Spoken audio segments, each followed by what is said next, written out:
Team टूट गई, ये छोड़ के चला गया। तो ये फेज में आपको नेटवर्कर बनना है और टीम बिल्डिंग का कार्यक्रम ये 3 साल करना पड़ेगा। 2 साल पहले खुद टिकना है और 3 साल अपनी टीम बनानी है। जो भी इस रैंक के लोग यहाँ बैठे हैं, अगर आपने ये कार्यक्रम नहीं किया ये 3 सालों में, तो आप कहीं कहीं माइलस्टोन छोड़ के चले जाओ। तो आपको वही डुप्लीकेशन करना जो आपने पहले 2 साल किया। आप टिके कैसे? अपने लोगों के नीचे जितने लोग आ रहे हैं उन सबको वही सिखाओ जो आपने किया। समझ में आ रहा है?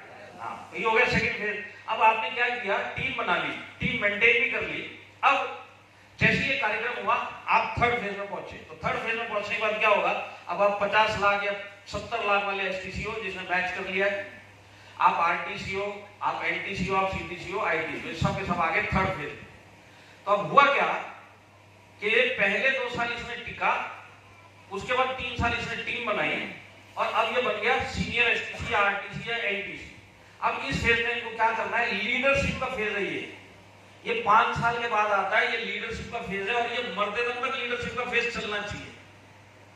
तो लीडरशिप मतलब क्या है? लीडरशिप का मतलब है आपके नीचे रैंक होल्डर। आज आप आरटीसी हो, आपके नीचे कहीं ना कहीं एक एसटीसी है, जेडटीसी है, डीटीसी है, एटीसी है, इसमें टीसी है, इसके बाद 1 लाख, 1.5 लाख, 2 लाख मैचिंग के लोग हैं। अब आपको एक ही काम करना है, इन लोगों की इनकम पे ध्यान देना है। अपने रैंक होल्डर की इनकम पे चील की तरह, बाज की तरह नजर रखनी है। उल्टा होता है हमारे इधर, जब ये सीनियर एसटीसी बन जाता, आरटीसी बन जाता, ये अपनी इनकम में घुसे पड़े, अपनी इनकम देख रहे, अपनी इनकम में जो टर्नओवर लेके आ रहे उनके ऊपर नजर नहीं। ये बिजनेस क्या है? लोगों को डेवलप करने का बिजनेस है, इसको बोलते हैं लीडरशिप। और लोग कहां से निकलेंगे? जब आपको पता होगा कि मेरे रैंक होल्डर आज क्या कर रहे हैं। तो आपका काम क्या है? रैंक होल्डर की इनकम पे ध्यान रखना है। दूसरी बात, आपके नीचे इस टाइम पे 5-7 लोग फुल टाइमर भी हो सकते हैं। ये फुल टाइमर बराबर पैसा कमा रहा है कि नहीं कमा रहा, ताकि ये फुल टाइमर बना रहे, और नीचे पार्ट टाइमर अच्छा पैसा कमा रहे ताकि ये फुल टाइमर बने।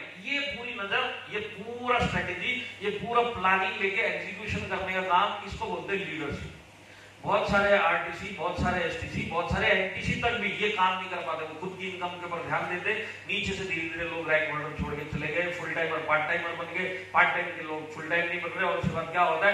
रैंक तो रह जाएगा, इनकम गायब हो जाएगी। तो ये माइलस्टोन छोड़ेंगे नहीं, पर रैंक लेके बैठा हुआ इनकम नहीं आ रही। तो कामयाब बनना आसान नहीं है। समझ में आ रहा है? समझ में आया क्या? ये 3 फेज से आपको गुजरना पड़ेगा। बराबर से अपने अपने फेज के काम करोगे तब जाके कामयाबी मिलेगी। और लगातार कामयाबी चाहिए तो मरते दम तक ये लीडरशिप का फेज कभी भी खत्म नहीं होना चाहिए, मरते दम तक। ये आपके लीडर है, ये आपकी टीम है, ये आप हो। आपने कहीं पे भी ये रस्सी छोड़ी तो एक कूद इधर, एक उधर, एक उधर, और आप अकेले रैंक लेके बिना इनकम के बैठे हुए मिलोगे रेगिस्तान में। आया समझ में? तो हम आते फर्स्ट फेज में, जहां पे मैक्सिमम लोग यहाँ पे है। तो फर्स्ट फेज में डिस्ट्रीब्यूटर, टीसी, एटीसी, आपको पहले 2 साल, जैसे मैंने आपको बताया, टिकने का कार्यक्रम करना है। ये 2 साल क्या कार्यक्रम करना आप जानना चाहते हो? तो सबसे पहले ये समझते हैं ये मुश्किल क्यों है। तो मैं आपको समझाता हूं, देखिए कितना मुश्किल काम है ये। समझ लीजिए उदाहरण के लिए 100 डिस्ट्रीब्यूटर बन गया है माइलस्टोन, जैसे इस हॉल में बैठे हुए डिस्ट्रीब्यूटर 100 के 100 बोल रहे कि मेरे को कामयाब बनना है, करोड़पति बनना है, मैं टिक के दिखाऊंगा। पर होगा क्या? 2 साल आप इनकी स्टडी कर लो, ये 100 लोगों की पहले 2 साल इनकी स्टडी करो। 2 साल देखने के बाद आपको पता चलेगा कि 90 लोग 100 में से छोड़ के जा चुके हैं। इस 90 में से 70 होंगे डिस्ट्रीब्यूटर, 10-15 होंगे टीसी, 1-2 होंगे एटीसी। इतना मुश्किल है। 100 में से 10 लोग इस बिजनेस में सेकंड फेज में पहुंच पाते हैं। तो कितने लोग यहाँ पे वो 10 में होना चाहते हैं कि मैं सेकंड फेज में जाना चाहता हूँ? कितने लोग वो 10 में अपनी गिनती करवाना चाहते हैं, दिल से करवाना चाहते हैं? तो एक ही काम करना पड़ेगा, राइट लेफ्ट इस काम के लिए हाथ खड़ा रहेगा और हाथ खड़े खड़े खड़े आप माइलस्टोन छोड़ के चले जाओगे। तो अगर वाकई में वो समझना है तो सबसे पहला काम आज के बाद से आपको क्या करना है, जो आपने आज तक नहीं किया, वो है सीखने का कार्यक्रम। सिर्फ सीखने का काम करने का, सिस्टम में रहेंगे, टीम के सिस्टम में, कंपनी के सिस्टम में, लर्निंग के कार्यक्रम पे ही जोर देना है। ये जो 10 लोग आगे पहुंचते ना सेकंड फेज में, वो सीखने के पर जोर देते, इसके लिए पहुंचे।